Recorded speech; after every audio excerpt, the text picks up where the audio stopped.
Knowing whether you are an introvert or extrovert can be one of the most important discovery about yourself. One is that it can lead to a fundamental understanding about who you are that set you apart from the other half of the population.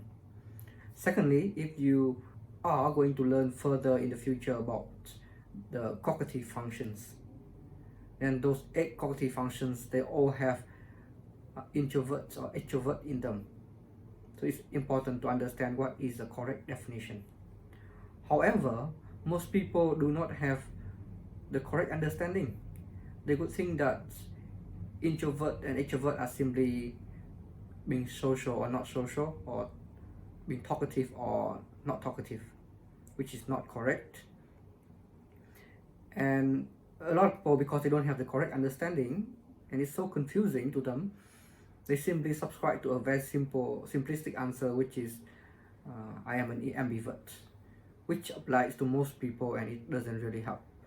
So the correct definition is that we go back to the original definition by Jung. Every one of us as a self-aware psychological being, we always have a very clear sense of boundary between the inner world and the outer world.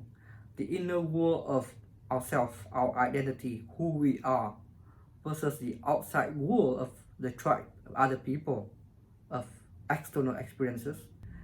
So to know whether you are an introvert or extrovert, the first fundamental way to know is to look at your consistent pattern of judgment and perception.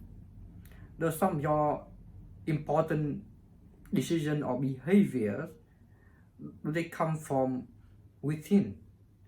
There's a criteria or the basis is from something about yourself, your own methods, something unique about you.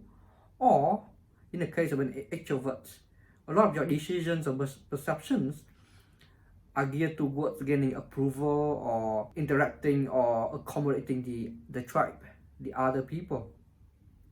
That is the first way to know. The second way to know whether you're an introvert or extrovert is about the sense of energy gain and drain.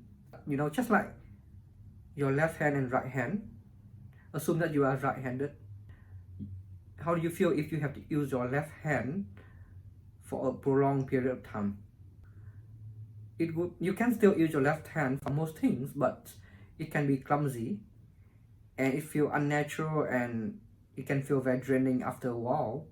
So it's the same thing for introversion and extroversion. So how does it feel if you have to go on a prolonged period of time interacting with the other people?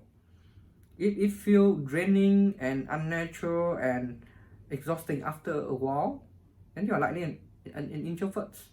When an extrovert is just simply interacting with the outside world, then you will feel more energized actually.